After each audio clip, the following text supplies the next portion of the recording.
Today, May the 16th, 2014, I'm going to change the head gasket on my Subaru Legacy 2001. Okay, first of all, disclaimers. I won't be responsible for any physical injury or car damage on yourself, your car. If you follow my video, if you're doing what I'm doing, this video is just informational.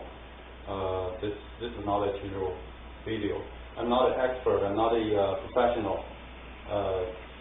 I'm just a DIYer trying to do it myself and trying to pass on the information I gathered from YouTube, from the Subaru forums. And also another thing, I was not born with English, but I'm still trying to speak English to help more viewers. So I probably will make some mistakes. In language. So don't laugh if you hear my mistakes. Okay, first of all, let's remove the air tap.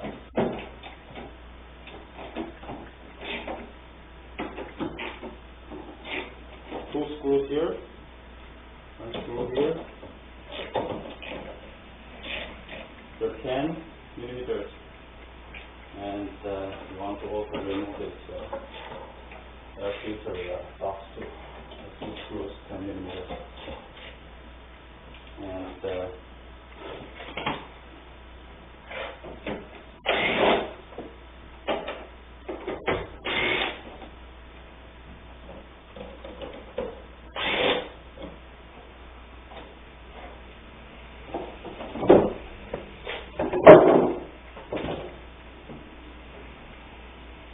I like to put them back where they were, so that I don't lose them.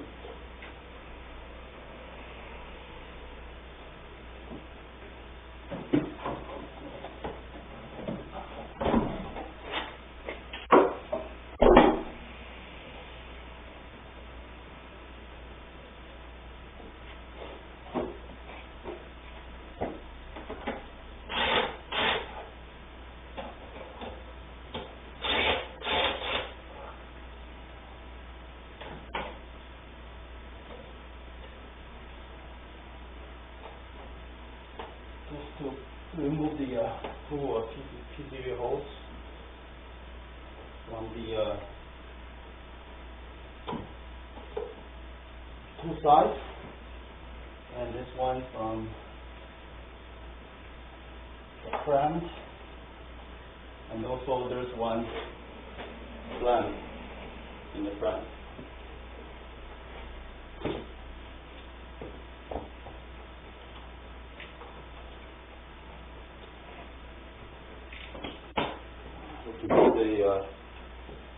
A flat screwdriver.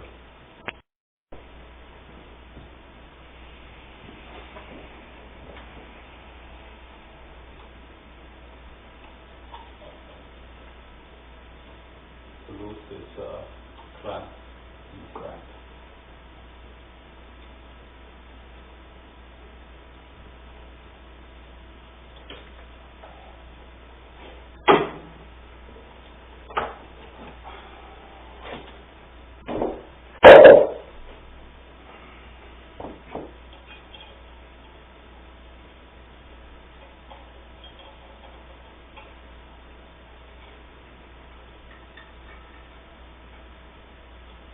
There's another hole under there.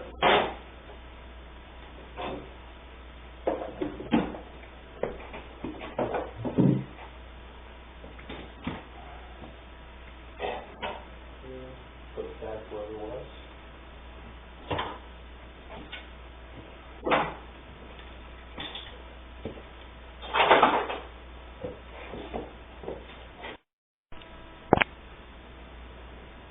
Now let's remove these two V-belt covers. This side is the air conditioner pump. This side is the power steering pump, and this is the alternator.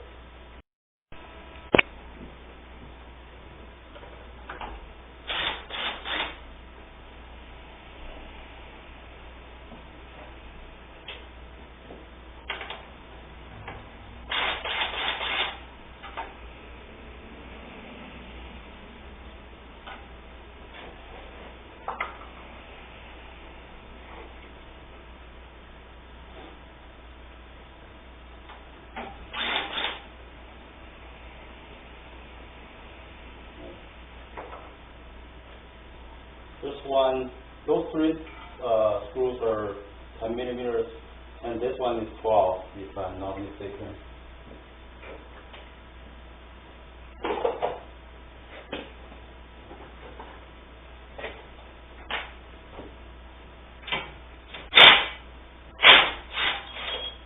Oh, again, this one. The piece of the bag, the piece holding the bolt of the bag, just fall into the gap. Actually, it's you don't have to remove it completely to remove this part. It's a U-shaped opening here. You just loose it a little bit and then just pull it like this. Okay, this one goes back here.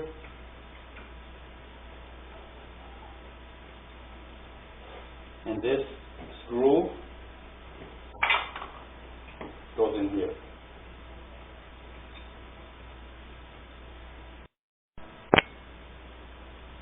Okay, to get that part out, you need this thing, something like this. It's a magnetic pickup, something like this. Just in there. Okay. Now this is the part falling into the gap.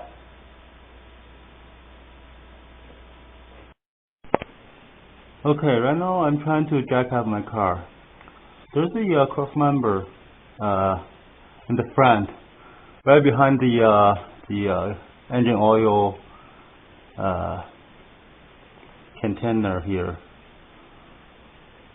The cross member is a plate, official place that you can jack up your car in the front, and at the back, in the manual, in the user manual, it says to jack up the rear differential, but a lot of people don't like it because the rear differential is connected to the frame by two heavy-duty bushings. So you're jacking up the rear differential. Actually, you're using the two bushings to jack up the rear. That's why a lot of people don't like it. Oh, just found a clip broken from somewhere. Okay, probably from here. Okay, and after you jack up the car, don't never work with only the hydraulic jack under supporting the car. You have to use the stand, jack stand, to support the car. Okay, that's pretty much the way you can do. I can do tonight, and I'll be waiting for tomorrow to dismantle the engine. I'll just change the head gasket with my engine inside my inside the car. I won't pull the engine. It is a little bit difficult to remove this side, the driver side, the cylinder head, because this is the boxer engine, and the layout is number 1 on this side, number 2 on this side, and 3 and 4. So 1, 3 is a little bit towards the front, and 1, 3 and 2, 4 is a little bit towards the back. So it has less room over there. So it's a little bit more difficult to remove that part, that cylinder head.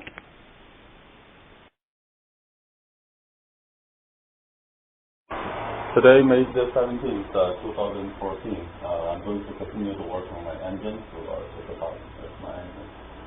Yesterday I didn't remove the battery because I need to release the fuel pressure before I remove those fuel hoses.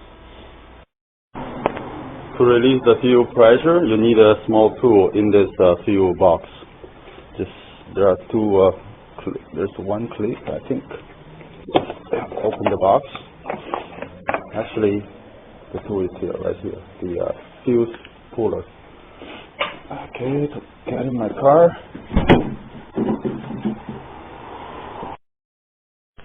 Okay, here's the light. You need to remove this one.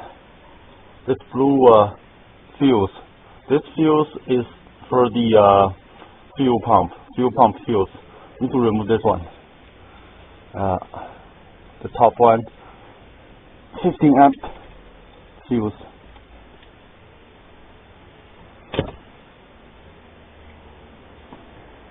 Okay, now it's gone. Leave it in the car.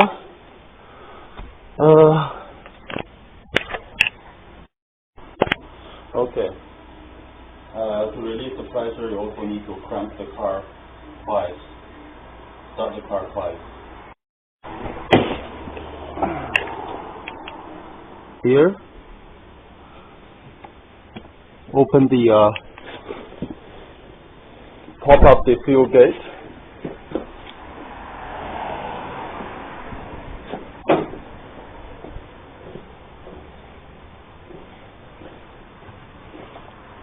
Open the fuel filler gate.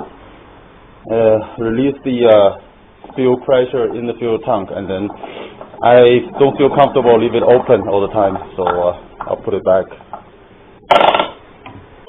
That's it. Okay, what I'm trying to do is to drain the coolant.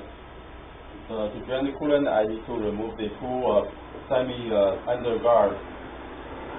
On this part, under my car, there are two guards. Okay, safety glasses. Always wear safety glasses when you are working under the car.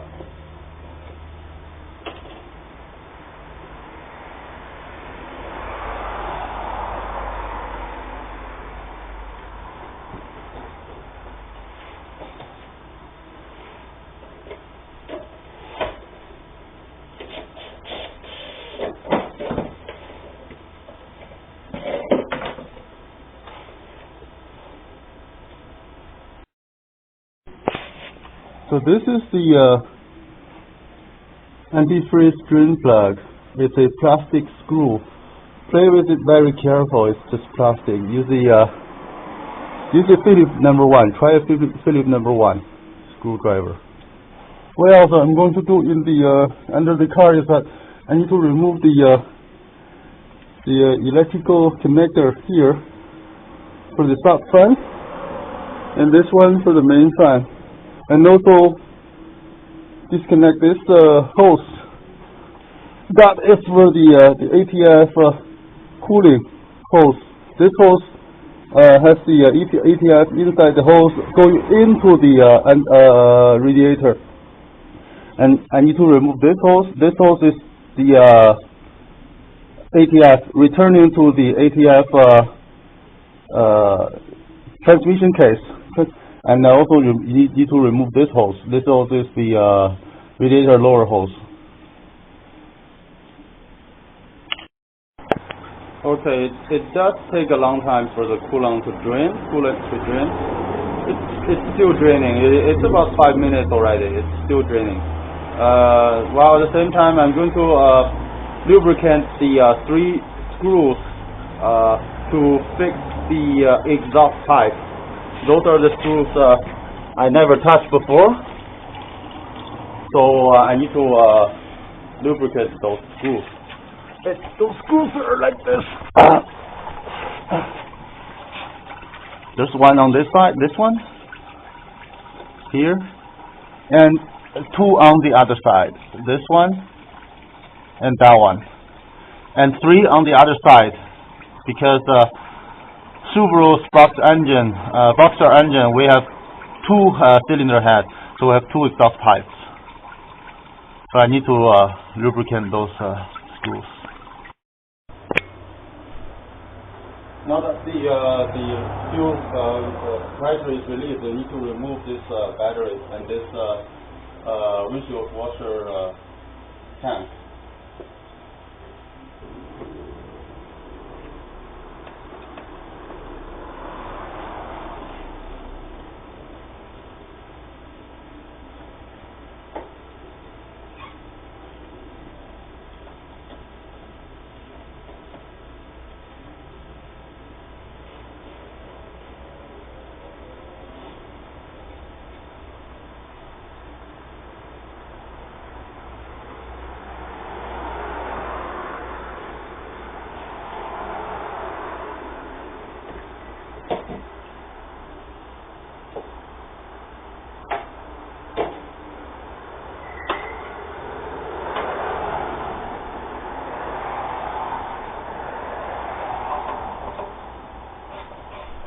this is screw.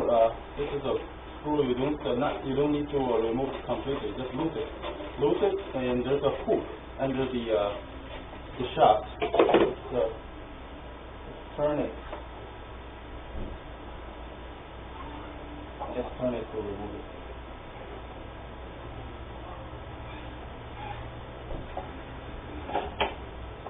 And the same thing on the other side. This.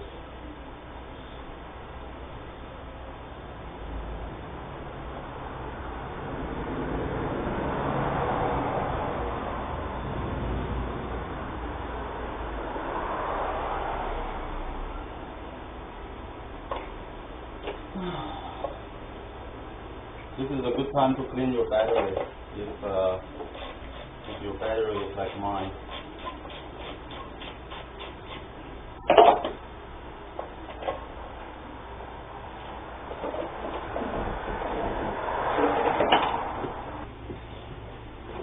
And remove the battery system.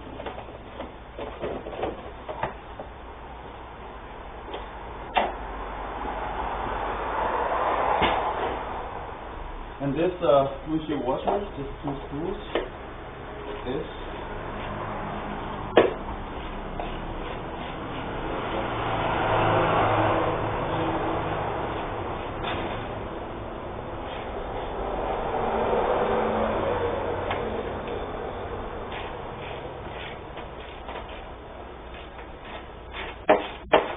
Sometimes I just like to use my impact. It's much faster.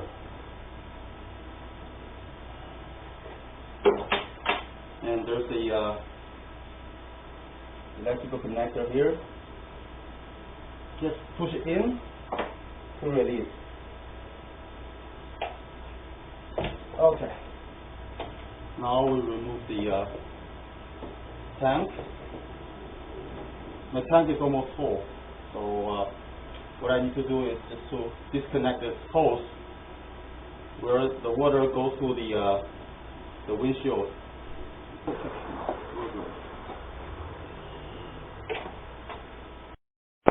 Okay, it's not that easy to remove those 2 ATF hoses. You're gonna work on it until you break it loose.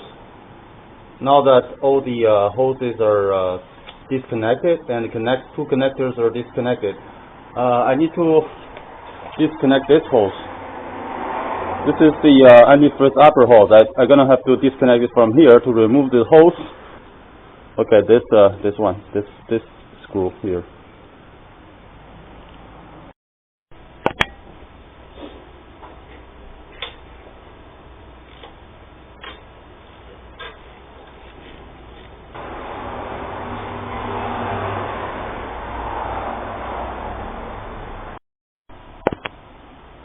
Okay, now this hose is removed. Okay, and also there's one pipe, one hose you need to remove from the radiator. It's just a clip. This is the hose from the power steering pump, power steering reservoir, like this, to power steering pump. Okay, another thing you need to do is to remove this antifreeze reservoir. There are just 2 bolts, 10mm bolts fixing this reservoir.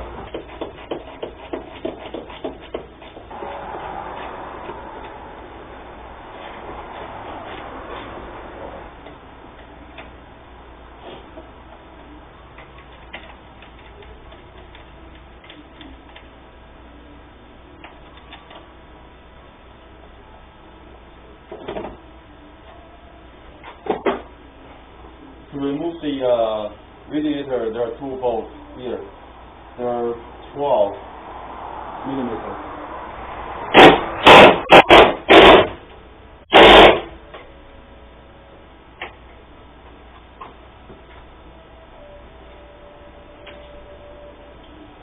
Remove these 2 clips, put them aside.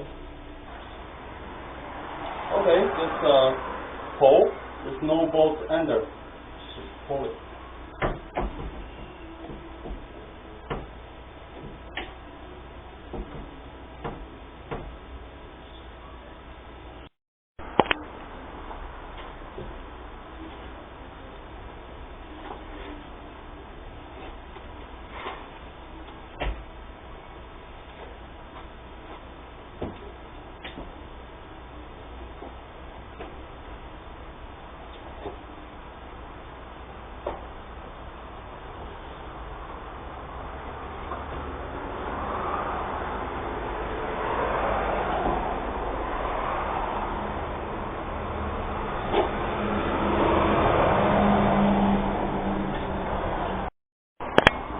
Okay, I made a mark on each of the valves, the power steering valve and AC valve. This one I marked P, this one I marked A, so that I know which valve is which and which direction should I be installing it. To remove this power steering valve, you need to remove this bolt, the lock bolt, and then this bolt, just to lower the alternator. To remove this AC valve, you need to remove the lock bolt for the tensioner, and then remove this, loose this bolt to remove this, to make the tensioner go up, and so that the valve is loose.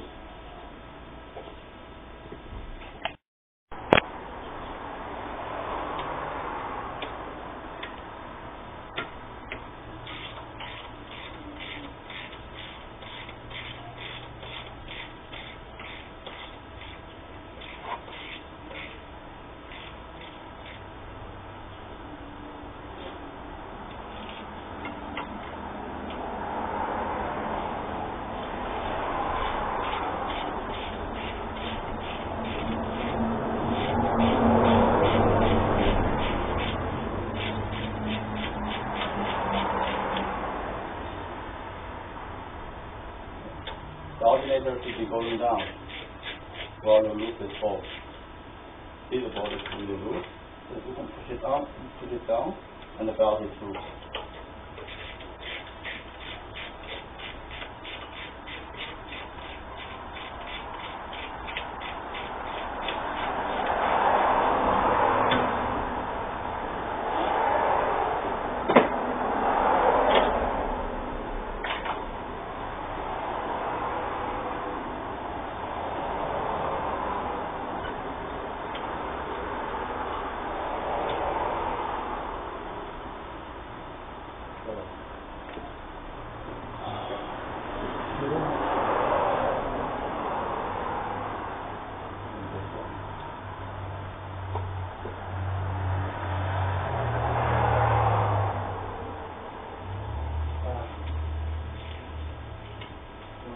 Very, very rusty.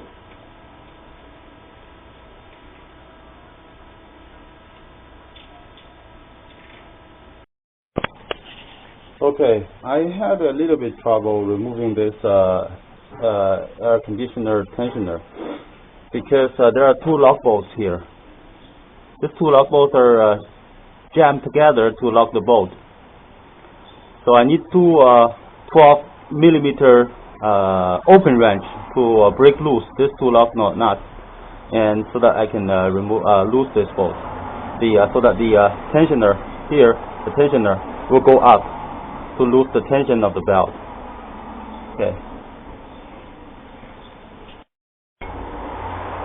So after release the tension on the AC valve, just remove those two bolts to remove the tensioner.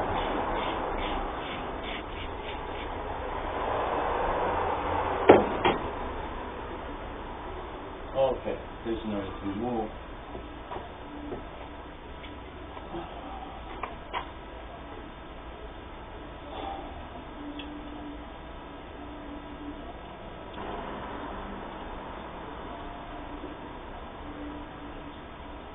Okay, now you can see the mark A I made for AC valves.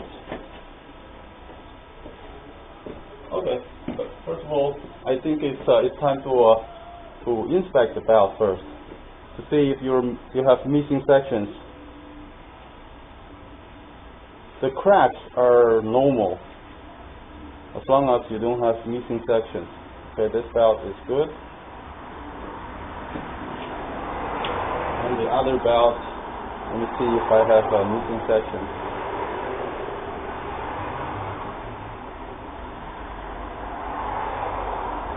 Okay, the other valve is good too.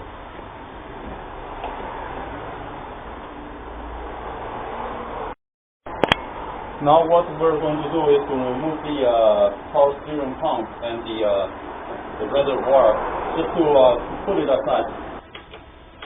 There are two bolts we need to remove on this cover. One is here, one is there.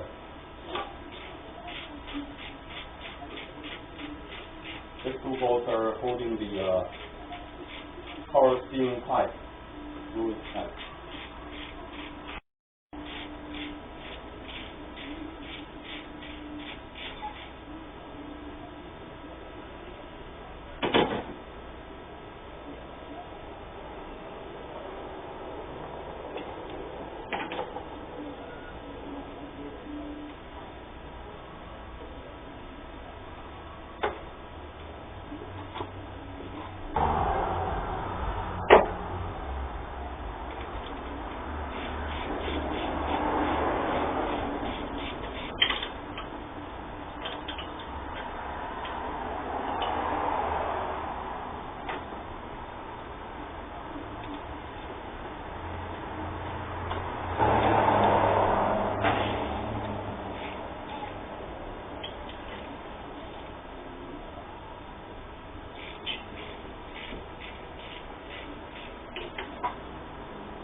There's a bolt at the back that you don't have straight access. You have to use these universal joints to have access to it.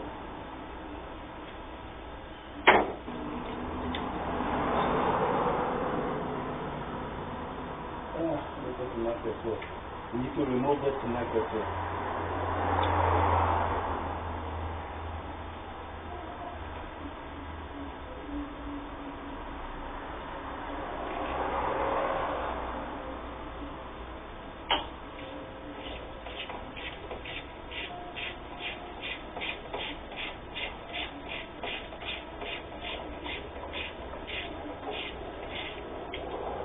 Okay, that will drop too. That's why you need this magnetic pickup tool. Okay, it's here. So in case I forget which one goes where, I have this old school method. This one goes here, back.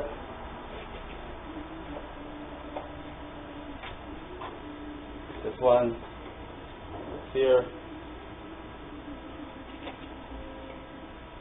for this bolt, and there are two bolts under. I'll put them at the bottom.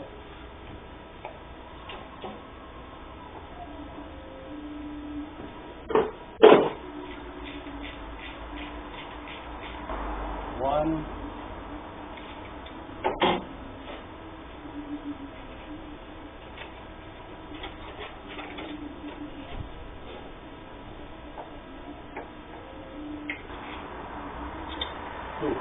Okay.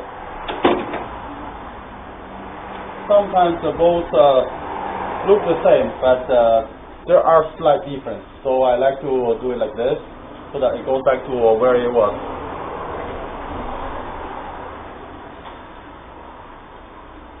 And there's a small connector here, which is very, very difficult to loosen.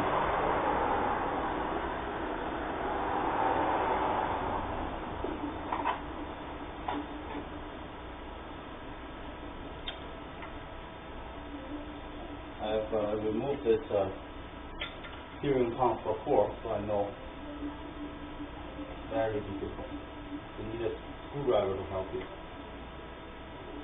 To push on the clip and pull. Yeah. Okay.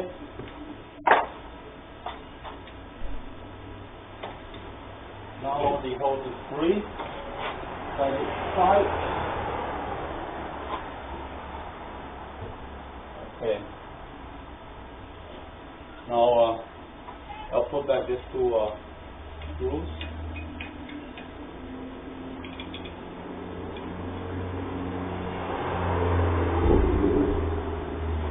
And those screws I don't have to put back because they're in order. Next thing I'm going to do is to remove the spark plug wire. I marked 1, cylinder 1, 3, 2 and 4, so that I don't mix them. As per Subaru service manual, those spark plug wires are not exactly the same. If you test the resistance between the two sides of the spark plug wire, number 1 is from 5.6. I can't give me too well. Yeah, 5.6 to 10.6. Number 2 is 7.3 to 13.7. 3 is 5.9 to 11.1. Number 4 is 7.3 to 13.7. Meaning number 2 and number 4 on the driver side, they are exactly the same. And number 1 and number 3 on the passenger side, they're not the same. Sorry, they're not the same, and they're not the same to the ones on the driver side too. So don't mix them. Okay, next thing I'm going to do is to remove this crankshaft pulley. Okay, I bought online these two wrenches. These two wrenches cost me $120. As per Mike's video, in the States, it's about $30 a wrench. So we're in Canada, so everything's more expensive. I'll use this to break loose the crankshaft bolt. Okay, this is my 22 millimeter impact socket. This is my breaker bar.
Set it aside. Okay, I put some protection to my condenser so that when I wiggle this pulley out, I don't break anything. I mean, I don't break my condenser. It's not another bolt holding it. This might be difficult. Just wiggle it out. Just work on it. Don't try on the thing that comes out. Don't try it against the cover of the bag. The cover of the bag is plastic. It's very easy to break. So this is the thing. Pretty heavy. Okay, now I removed this bolt, and this radiator is. I also removed this one. I put back this the screw here.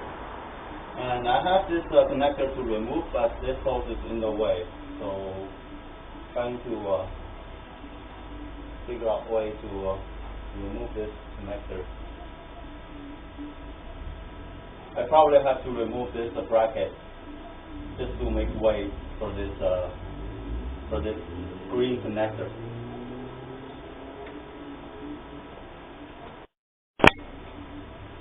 Okay, right now I'm removing this one to give some clearance to the green connector. Okay, now we're good.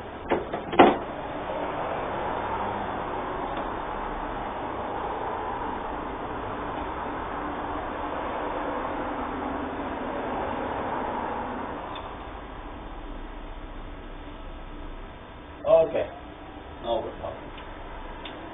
Okay, the alternator.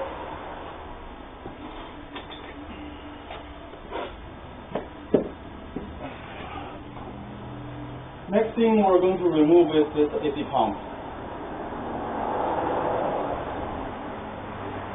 That's kind of problematic because I don't like to disconnect these pressure hoses.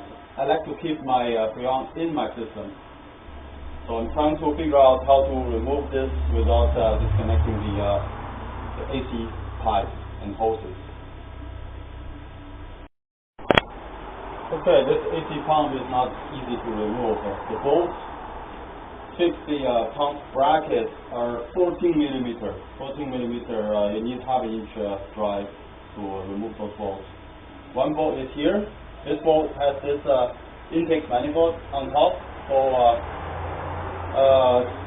you need a wrench, 14 millimeter wrench. And this one is easy. It's half an inch drive and then break it loose. I have this breaker bar. I have this breaker bar to break it loose. Another bolt is at the back, which has the intake manifold on top also. And to remove that one, you need this special U-joint, half an inch U-joint to remove that one. And there's another one here. You just need a half an inch extension. Half inch extension, 6 inches extension to remove that one. So that's it. Yeah, to do this job, you need some tools.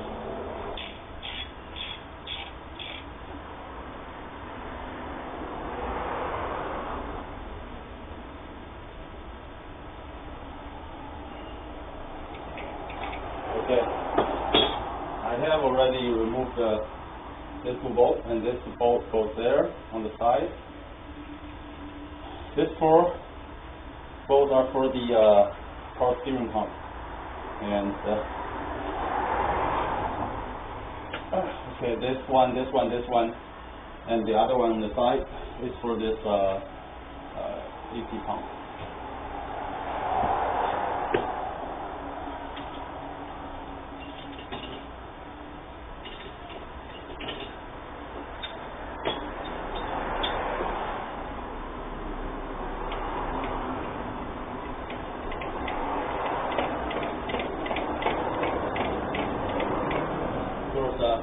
Going to unclip this 2 cables. Those are the one is cruise cable, cruise control. Another is the the cable connected to your gas pedal.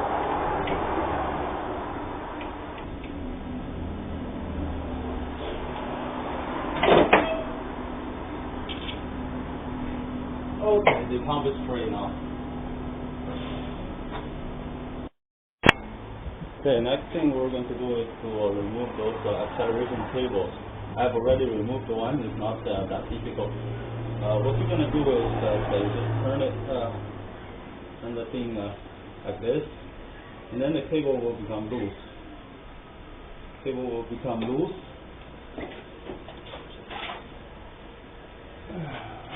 Okay, cable will become loose, and then there's a gap. There's an opening on the side. You just run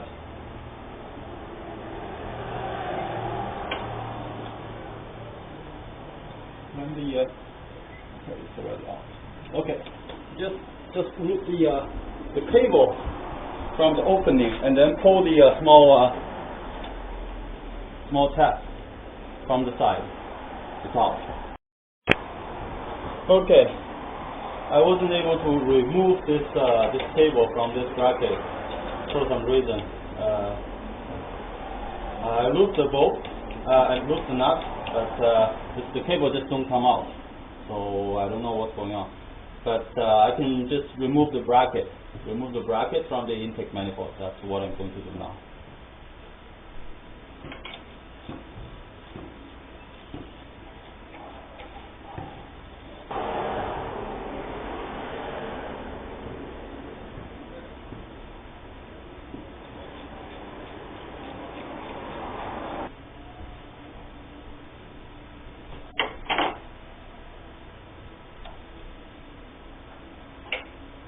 Okay, now they're off.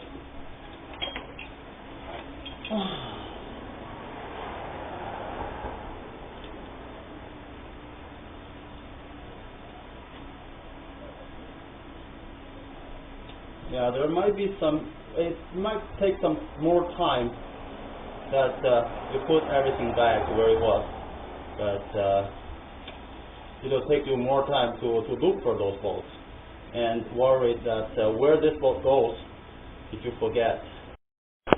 Okay, next thing I'm going to do is to remove this spark plug. Not the spark plug cord. Yeah, I know.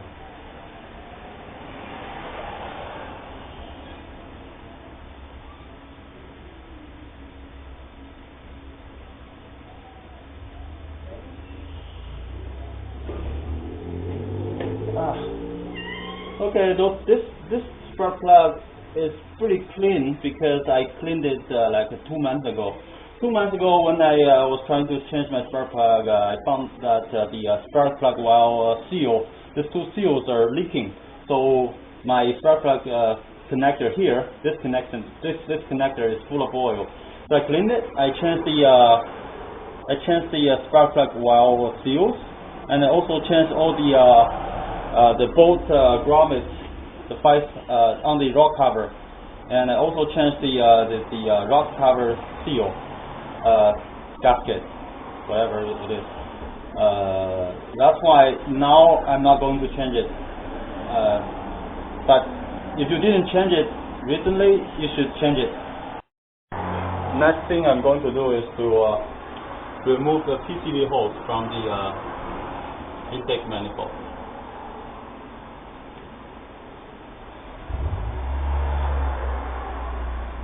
Just remove the clip and then wiggle it. Okay, to test if your PCV valve, this is your PCV valve, to test if your PCV valve is working, what you need to do is to, when the car is running, normally, you put the car in idle, and then you remove this hose. You put your finger here to block the hole. The idle RPM should be changing. You should hear the motor change speed when you block this hole, meaning this hole is not blocked. If you block the hole, the motor didn't change speed, meaning the hole is blocked already. So by blocking the hole by your finger, it doesn't do anything. So another thing I'm going to disconnect is the anti-freeze hose. There's the one anti-freeze hose here and one anti-freeze hose here. So just remove these two holes.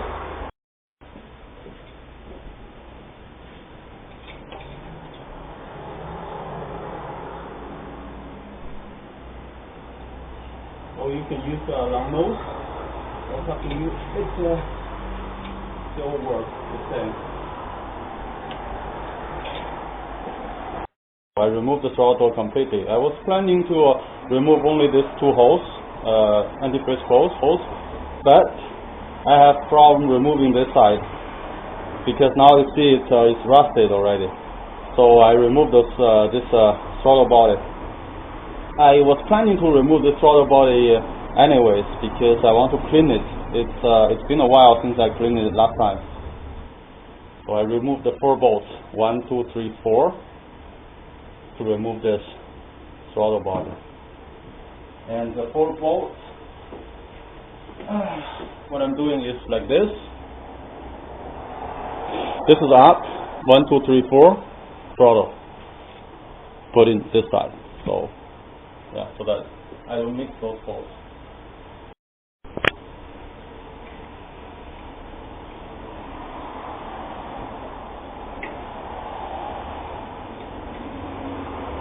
Just disconnect the intake manifold side. Because we want to remove the intake manifold.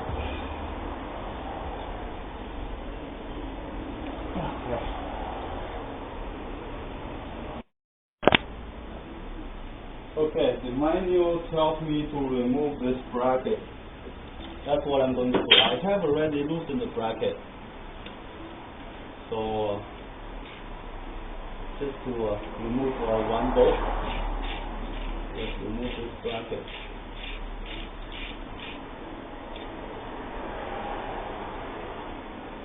also this one.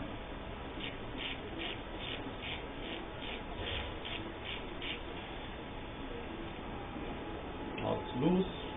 Now it's loose. Okay, those are the big connectors I was talking about. Okay, you also need to disconnect this sensor. This one.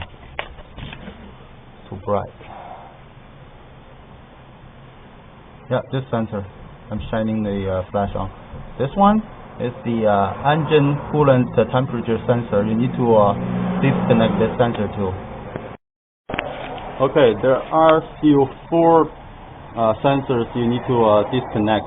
One is this, right below the throttle. That's the knock sensor. Yeah, this one. And another one is this, right here.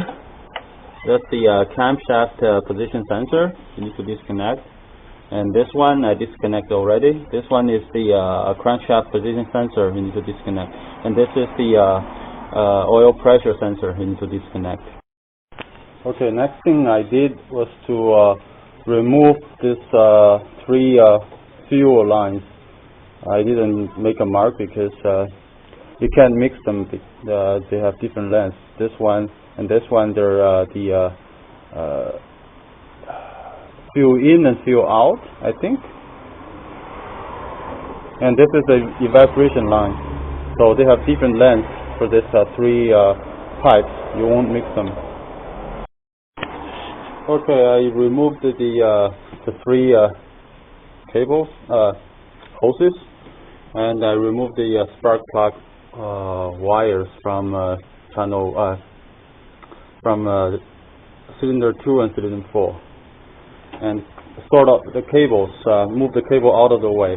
I'm preparing to remove the 4-cylinder 4 bolts for to fix this intake manifold. 1, 2, 3, 4, and on this side 1, 2, 3, 4. I'm going to remove this 8 bolts to remove this intake manifold. Okay, I've removed all the 8 bolts holding the intake manifold. Look, now the intake manifold is moving.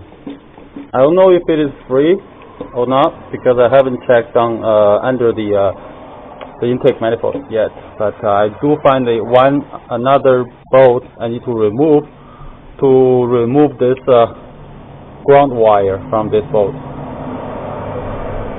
Yeah, and later. Next thing I'm going to do is to make it raise it higher a little bit to see if anything is preventing it from going freely. Okay, after I remove the 4 bolts on this side, there's only one thing I need to remove. I think I've mentioned that before because I had my lunch break. This one, and I double check inside under the intake manifold. There's nothing holding it, so now I can remove my intake manifold. Okay, I put some paper in the intake manifold holes to block dust from going in, and I'm going to clean the surface with acetone. Wipes off the residue pretty good.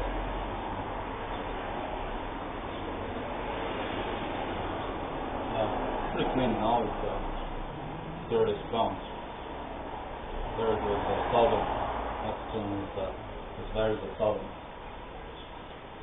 That's why I'm using my rubber glove outside my mechanic glove.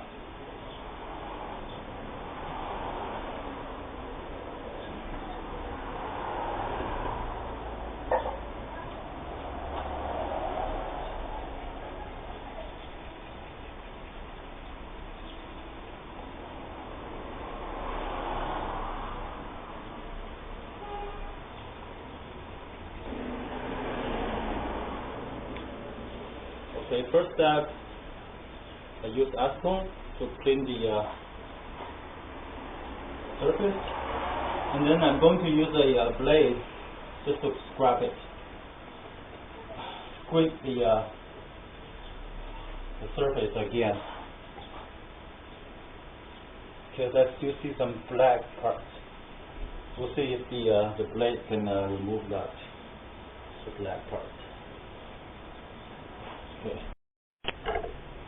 Okay, here I find my blade. Grab it. Move the surface.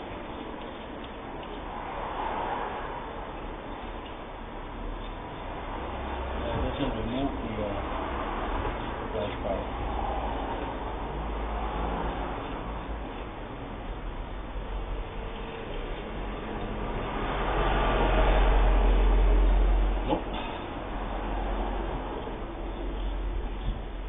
Doesn't remove the back part.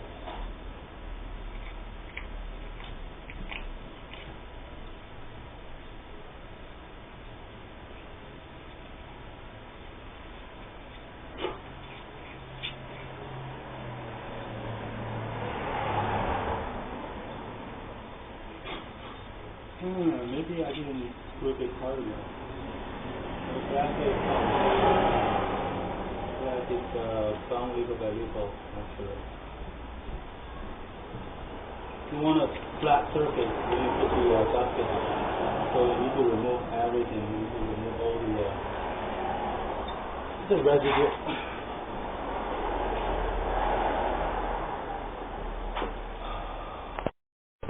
Okay, what I'm doing now is to clean the intake manifold air duct. They're pretty dirty. I'll use carburetor cleaner to clean those ducts, and I also need to clean the surface to make better contact. You don't want to have some bad residues left on the surface when you put it back. Okay, I just cleaned my intake manifold and this throttle surface, just to make sure when I install them, I don't have to have trouble. So that's the this 8 bolts are the intake manifold bolts. Next thing I'm going to do is to remove the exhaust. 2 exhaust pipes. One is here. One is here. 3 bolts on each side. Okay, it's not that easy to remove the exhaust pipe bolts because they're supposed to be nuts like this to be removed, but 4 out of 6 I even removed the shaft. The shaft is supposed to be screwed inside the cylinder head. But the bolt is so rusted that when I remove the bolt, the shaft comes out. 4 of them like this, and this 2. Only this 2 came, and this is a friend of the car. Okay, and also you might have to remove this bolt under the car. This one. It's a 14 millimeter. It's a pretty hard one to remove. Okay, next thing I'm going to do is to remove the timing belt cover. There are a few screws along the edge of the timing belt cover, from top and from bottom. So I'll remove each of them and position them in order.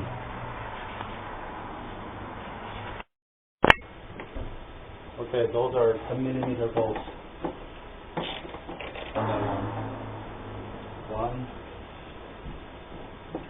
here.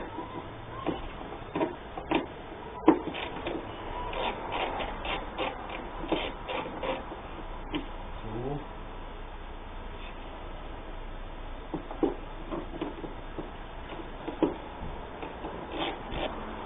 3.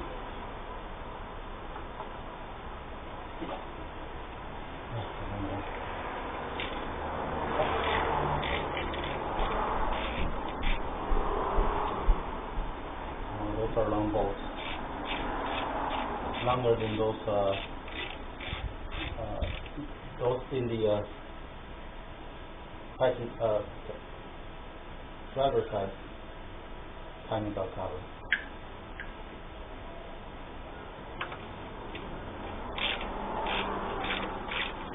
Pretty tight. I don't know why it is this tight, because in the service manual, the torque for those bolts are 5 Newton meters, equals to 44 inch-pounds. 44 inch-pound is pretty small. Okay, I'll see if I can use this faster way. Okay, that's good. Okay, it is faster.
Okay, top are all off. I can remove this one actually. Right now I can remove that one, but I'll remove them altogether.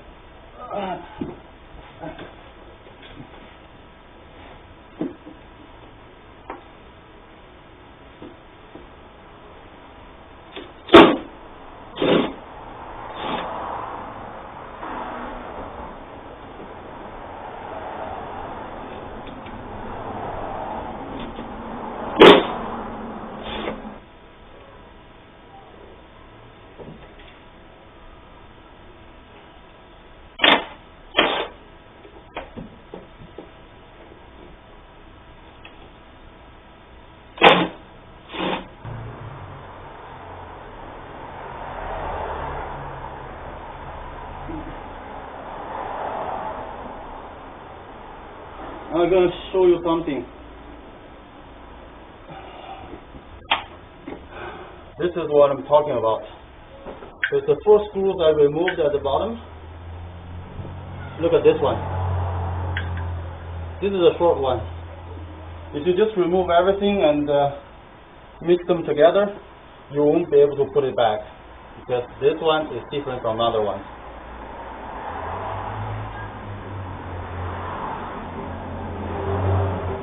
Now we can remove the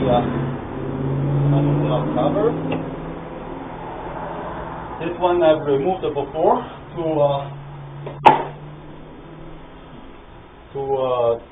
adjust the what is it called? Valve clearance. But this one I've never removed it before, so it's a bit difficult. Okay. So now what I'm going to do is to I just lowered the car to have better access to the bolts. Now what I'm going to do is to loose this camshaft bolts. Camshaft bolts, this one and that one, the other one. It's 17 millimeter. This is the tool I bought from online. Okay. Now let's see if it works. Okay, it works. Great. It's loose. But okay, just to clarify, if you just want to remove your cylinder head to change the tight gasket, you do not need to lose this bolt. You do not need to lose this bolt. I'm losing this bolt because I want to remove this pulley, and I want to change the seal. I also want to take apart everything, remove the valve, and grind the valve. Grind the valve and change the valve stem seal. So that's what I'm going to do. That's why I'm losing this bolt. But if you only want to change the head gasket here, you do not need to lose this bolt. Just this pulley comes off with the cylinder head together as one unit.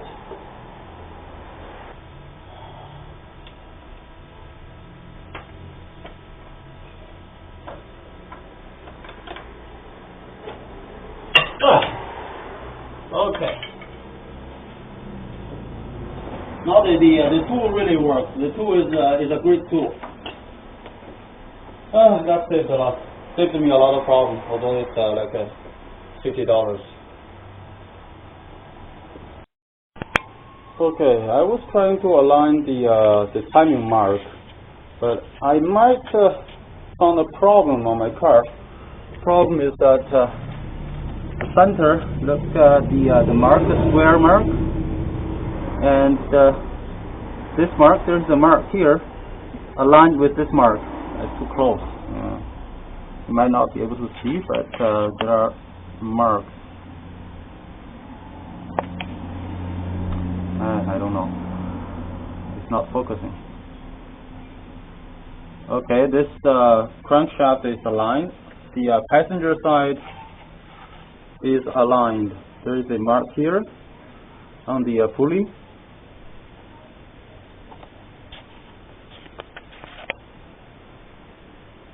Just beside the red dot, there's a mark here. This mark should be aligned to the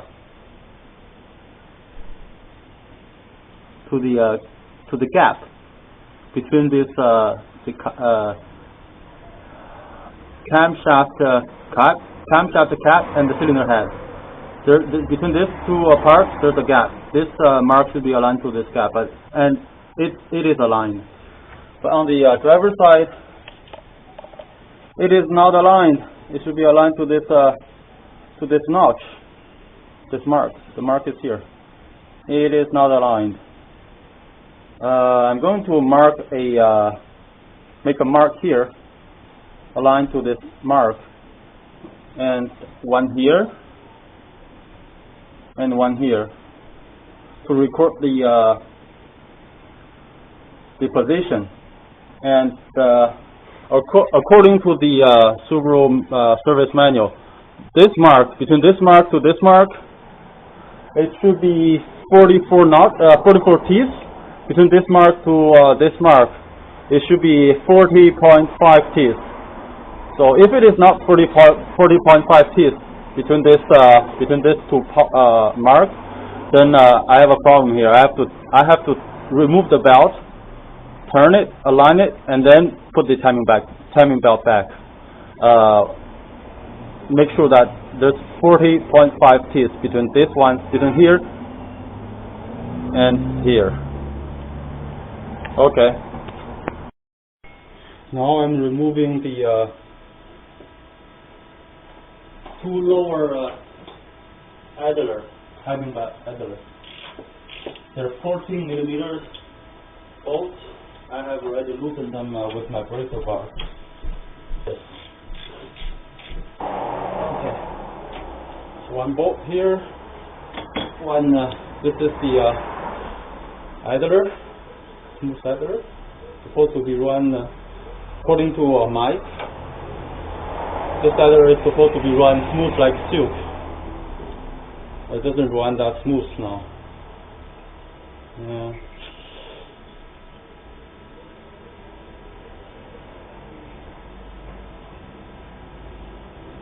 I probably have to order this. It doesn't matter. I didn't order the timing belt kit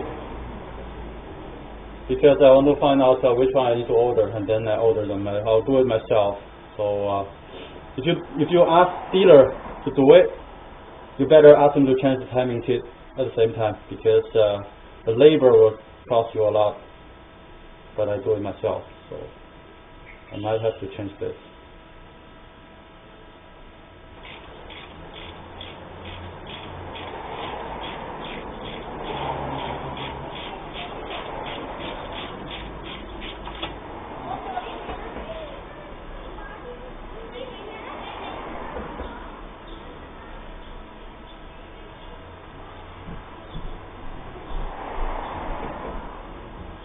How come it is so tight?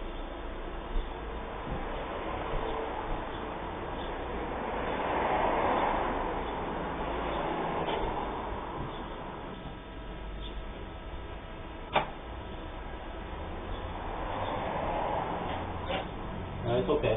The timing belt somehow, but it's okay. This one moved a little bit, and this one moved a lot. But the most important thing is that this crankshaft didn't move. The crankshaft, if you align the mark to the mark on the frame, the pistons are in the mid-stroke. So no matter what you do with the camshaft, you won't bend your ball as long as it's aligned. So I'm okay. And also I have marked on the timing belt, so should be fine.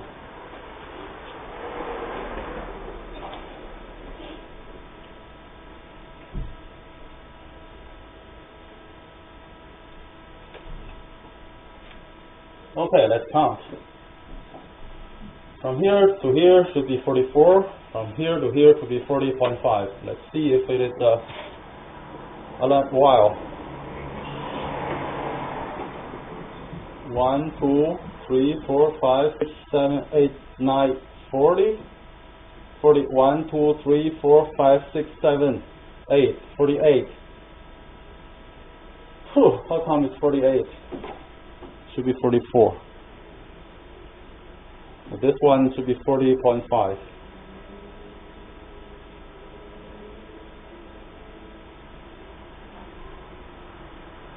One, 2, 3, 4, 5, 6, 7, 8, 9, 40.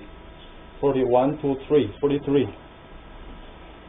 They are not as per the service manual. Distance is the 44 tooth length. This is 40.5. That's from this left passenger side to the crankshaft, and this is from crankshaft to the camshaft. So the driver side. I don't know.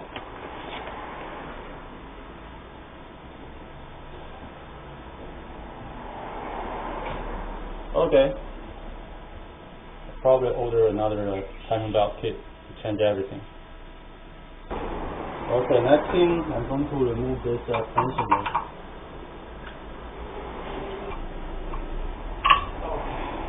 Loose, and then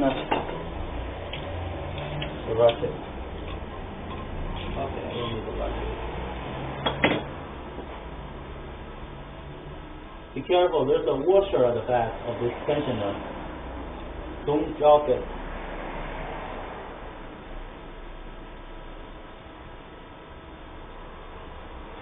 Okay, now the bolt is loose. Go with your hand, hold the washer at the back. This is the washer.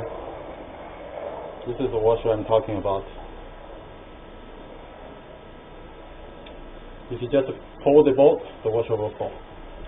Oh, it won't. Yeah, there's a small rubber O-ring here to stop the washer from falling.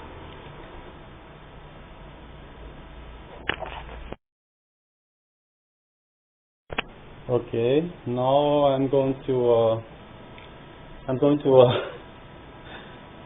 push this tensioner back, push the piston back. Just be careful when you push it back. It has to be slow, very, very slow. The whole process will take more than 3 minutes. If you push it too fast, you ruin the piston, you damage the piston. So it'll be very slow.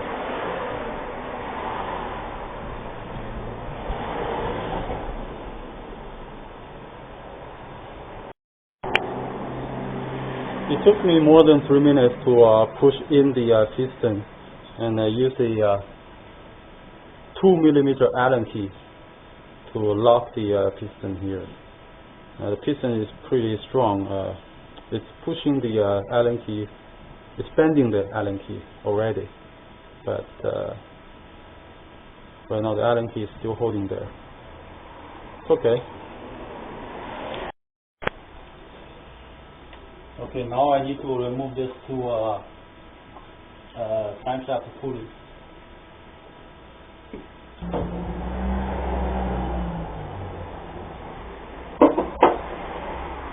Oh, coming off really easy.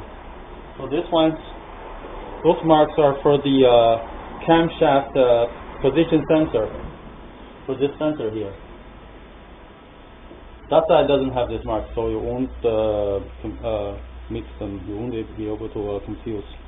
And it also says L here, L, left side, that side. When you're sitting, left side is when you're sitting in the car, not facing the engine compartment.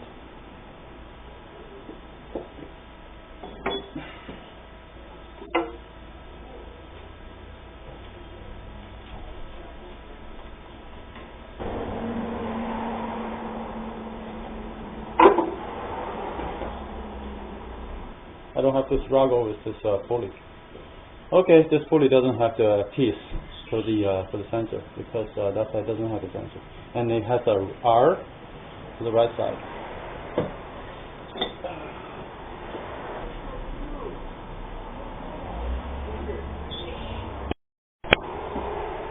Next step is to remove the 3 bolts holding this cover.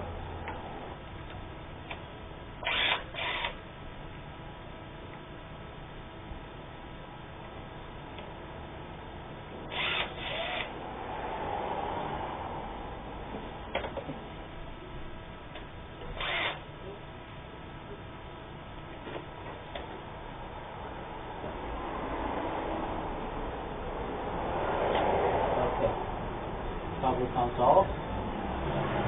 There is that.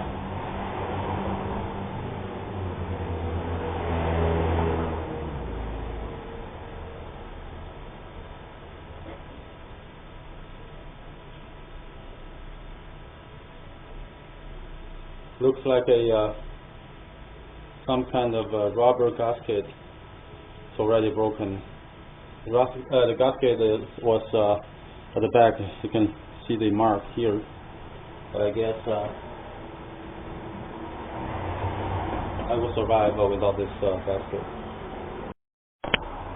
Next thing you need to do is to remove this cover, this black cover here.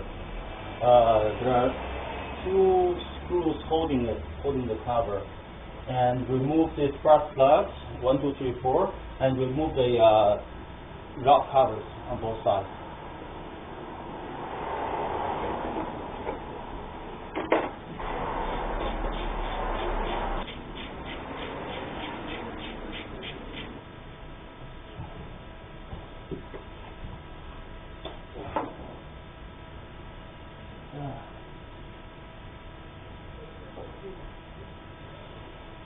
Pretty dirty here.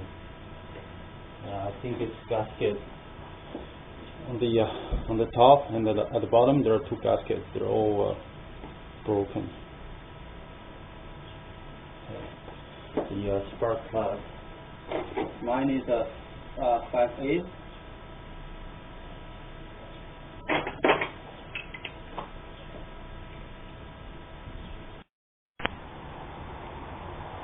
I just removed my spark plugs, all of them, and marked them 1, 2, 3, 4.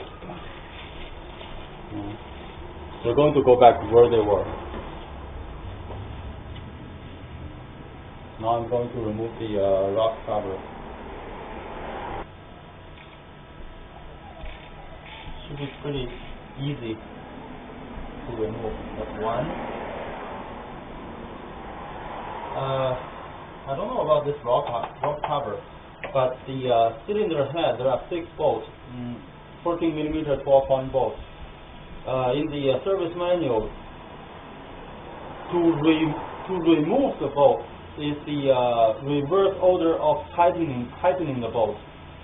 So there's a sequence to remove to release the bolt.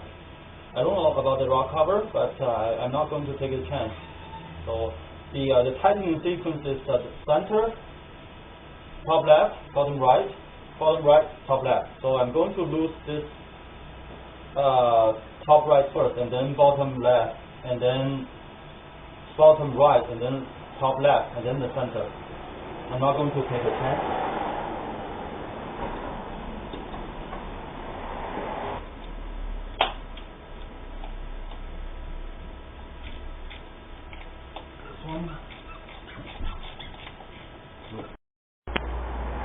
Okay, after removing the spark plug, I have removed the rotor panel, rotor head, rotor cover on both sides. Okay. Now next thing is the biggest thing of the day. Remove the cylinder head bolts, the 6 bolts, 14 millimeter 12-point bolts. After those 6 bolts are loosened and removed, you can remove the cylinder head. Now it's the biggest part of today. Now I'm removing those bolts, loosening those bolts as per in the reverse order of tightening. I have already loosened this bolt. Now that is the second bolt I need to loosen.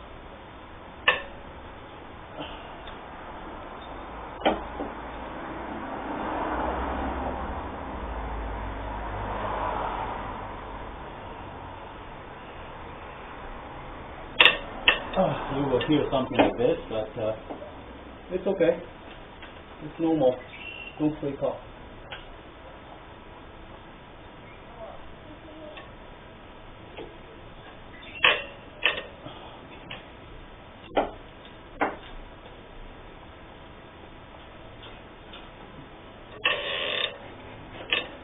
Okay, now it's loosened. And then this one.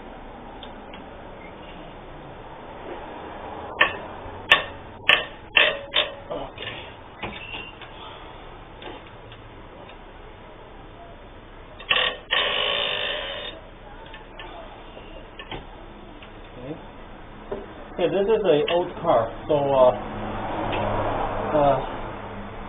I don't want to change those bolts. Those bolts are like $60 bolts. I don't want to change those bolts. But on the Velcro plastic set, it says cylinder head bolts change required. So that's why I'm a little bit uncomfortable not changing the bolts. But when I watch Mike's video, he says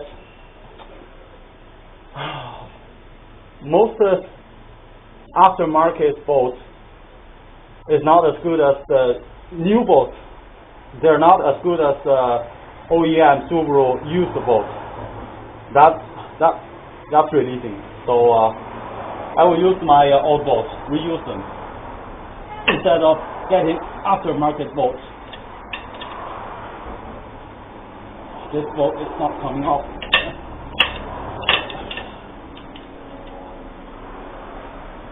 Center bolts are tightened more than the 4 bolts on the side.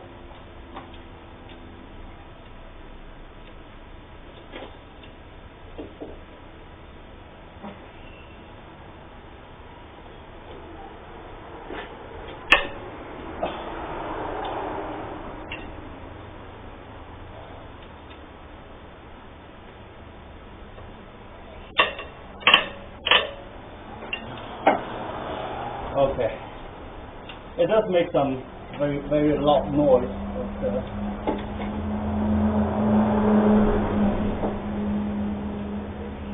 I think it's normal.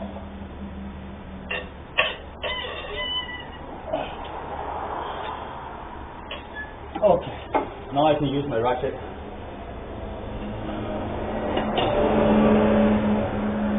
Oh, by the way, this 14 millimeter bolt socket, I don't need to show you. If you get to this point, I don't think I need to show you the difference between a 12-point socket and a 6-point socket. I don't have those sockets. I borrowed it from my colleague Doug. He's a nice guy. Thank you, Doug.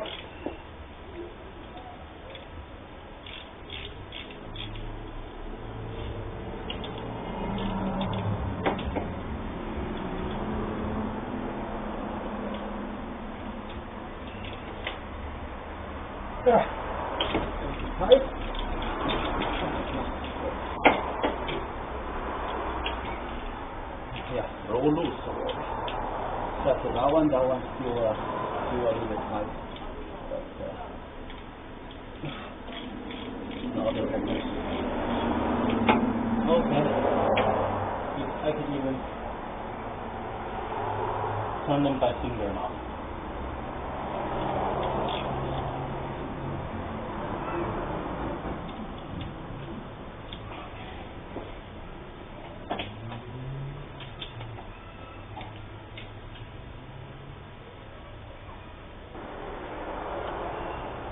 There's still thread inside. Really on both. Now there's out. Look,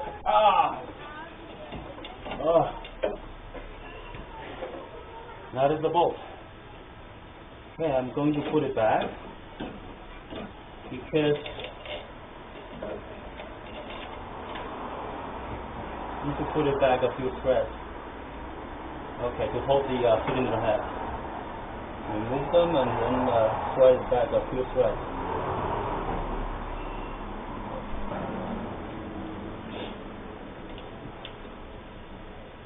I guess 3 are okay because I want to break loose the cylinder head with my rubber hammer.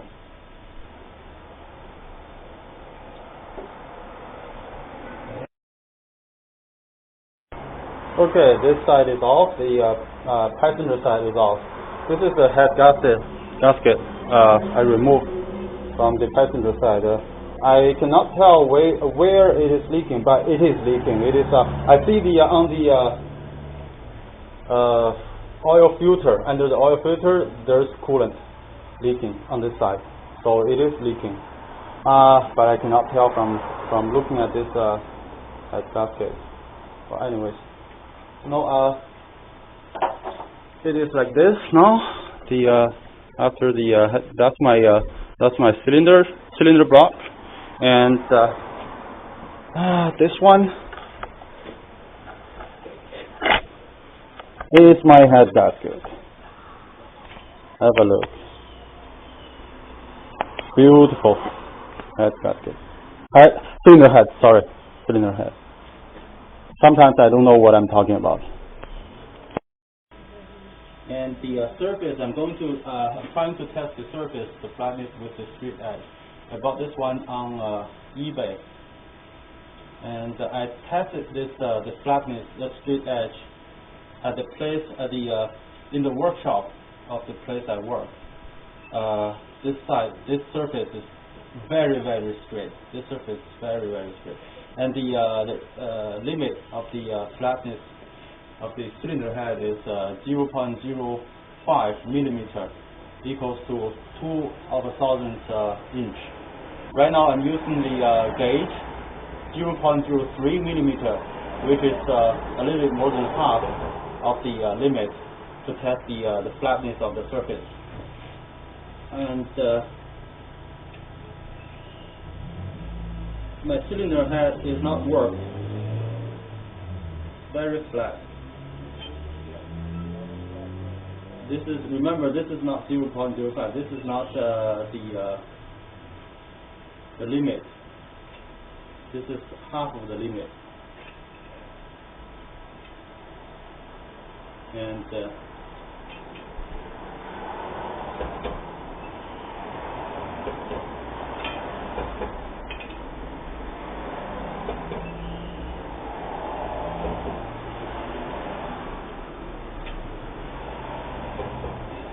cylinder head is pretty straight. Here there's some work. No, there's no work. It's okay.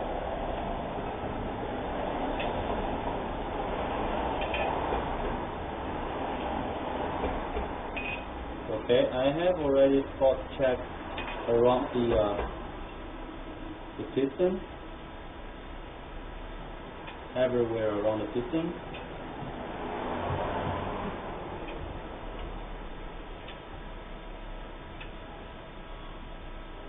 Here, it's not dragging the straight edge here, but it's 0.03. Let's try 0.04, which is 80% of the limit.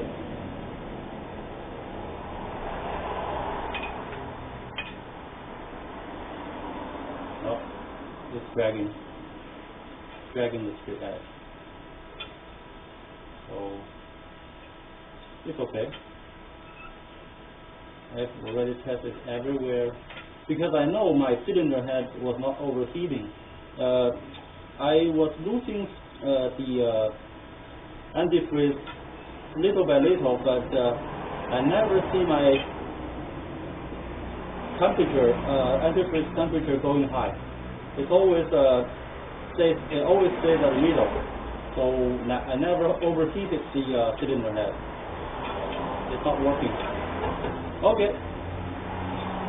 Straight. Very, very straight. Okay. This cylinder head is good. I don't need to resurface it.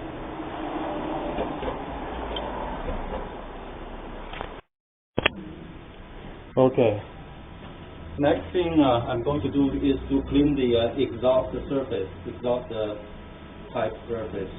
Just for your information, if you want to change this is not a you don't need a deep socket. You need a socket to drive it in, but you don't need a deep socket because it's not that high. This shaft is not that high. You just need, what you need is a 32 millimeter, just normal socket, regular, right on. See, just a 32. Usually a 32 will come with a half-inch socket drive, half-inch socket set. Sorry. So it's right on there. And remember to put the new gasket, new seal, the same depth as the old one. And in the service manual, it says that before you put the new seal, grease the inside and outside. Use grease. The back seal, I don't know. 32 doesn't work.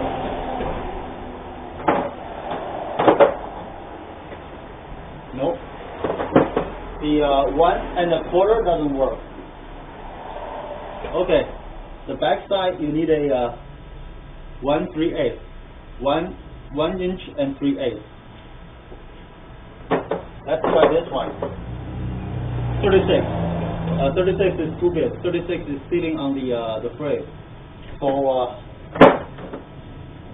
the back side you need 1 inch and 3/8 to drive it in. You don't need a deep socket. Okay. You not only have to clean the cylinder head, but also you have to clean the cylinder block surface. This surface is not easy to work, but there will be residue from the head gasket, so you have to clean this one before you reinstall everything. It's very important also, and also clean the surface from the exhaust pipe. I just cleaned the cylinder head. Okay, this passenger side is completely done. The cylinder head is clean and left over there. The cylinder block surface is clean. Yeah, I have to remove the cylinder, the valves in the cylinder head to grind the valves. That's why I cannot put it back. And now I'm going to remove this side, the driver side.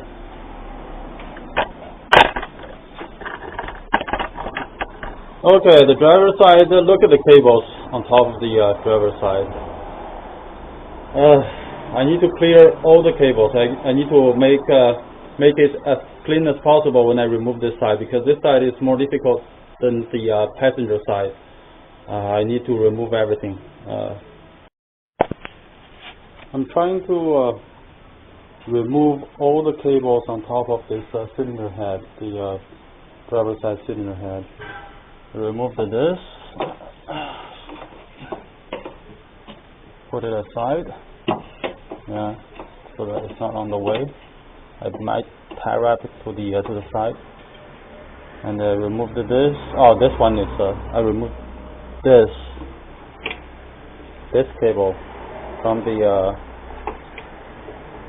ground, and I also removed this cable from here, from right here, just to make sure this cable can be routed to over there to get away from this cylinder head.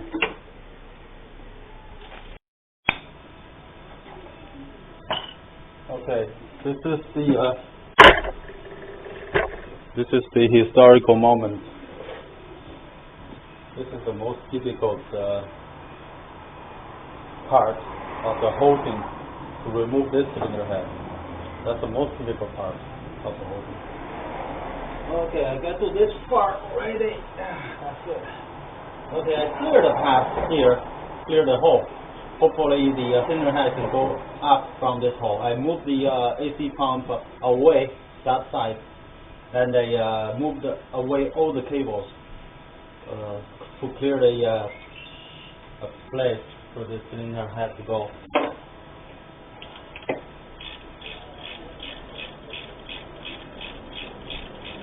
And then also, I don't know if you can see it, I also used some elastic bands like this to hold the lower bolts. I'm going to use it to hold the upper bolts too.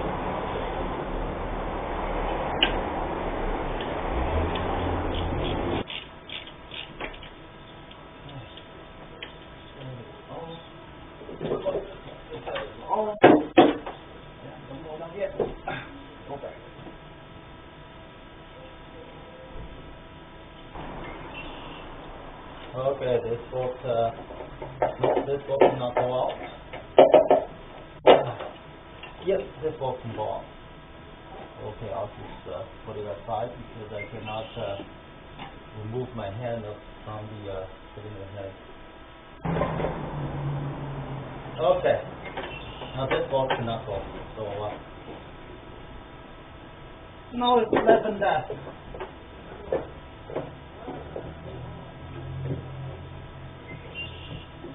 Ah! My method works! Damn! So, use the elastic band. It helps a lot. It helps a lot. Trust me, it helps a lot. Use the elastic band.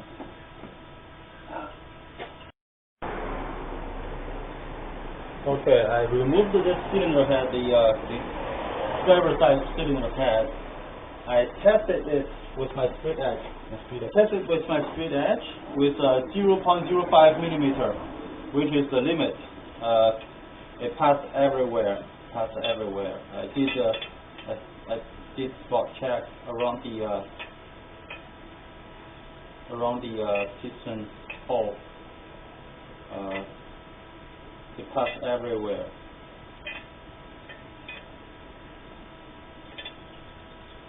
So this one is also flat. I don't have to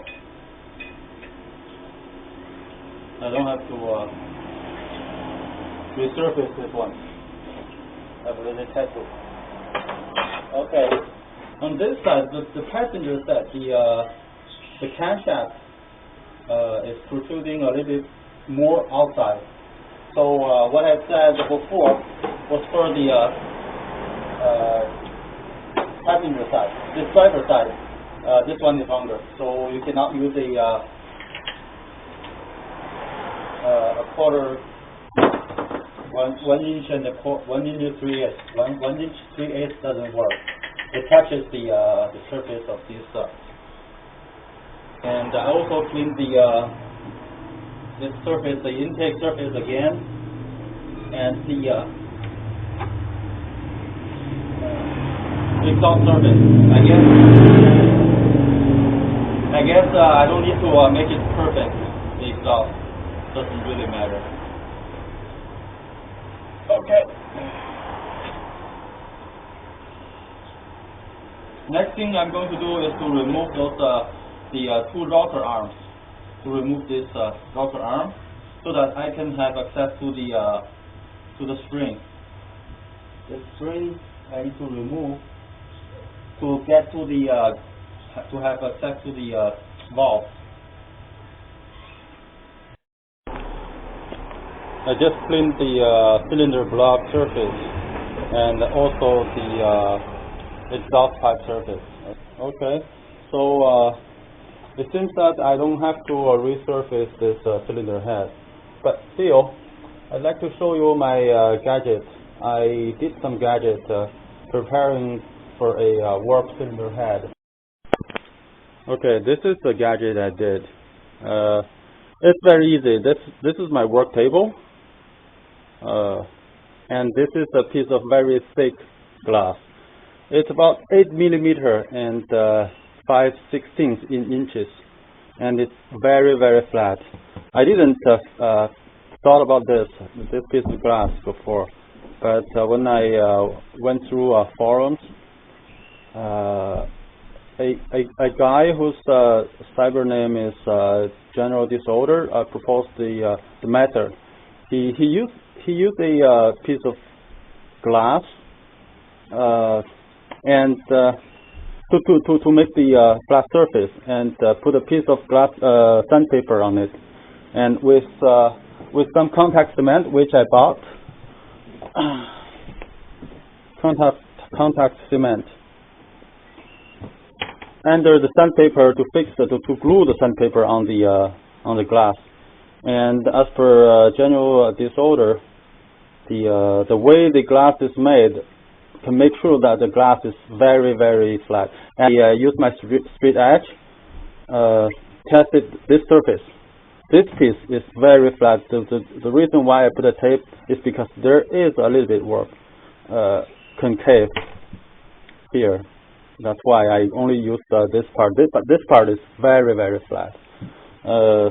But since I don't have to resurface my cylinder head, I don't need to use this anymore. Next thing I'm going to do is to remove those rocker arms. There are 8 bolts I need to remove. I believe 1, 2, 3, 4, 5, 6, 7, 8. Those are the 8 bolts I need to remove. And there's an order to remove those bolts. That's 1, 2, 3, 4, 5, 6, 7, 8. It's like a star pattern. This one, this one, this one, this one, this one, and this one, this one, this one, this one. Okay.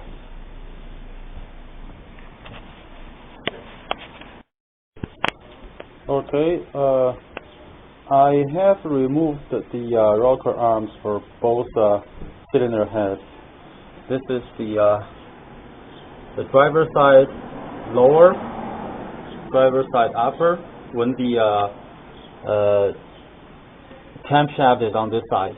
And this thing is the same. Upper, lower. It's reversed. You see, this upper is this lower. This upper is this lower, because they're facing. They should be facing different ways, because one is on the left side, one is on the right side. So that's correct. And next thing I'm going to do is to remove this. Remove the retainer and the keeper, so that I can have access to the valves and all those valves. That will be tomorrow. Today I made a big progress, and those are the bolts. Those are the bolts.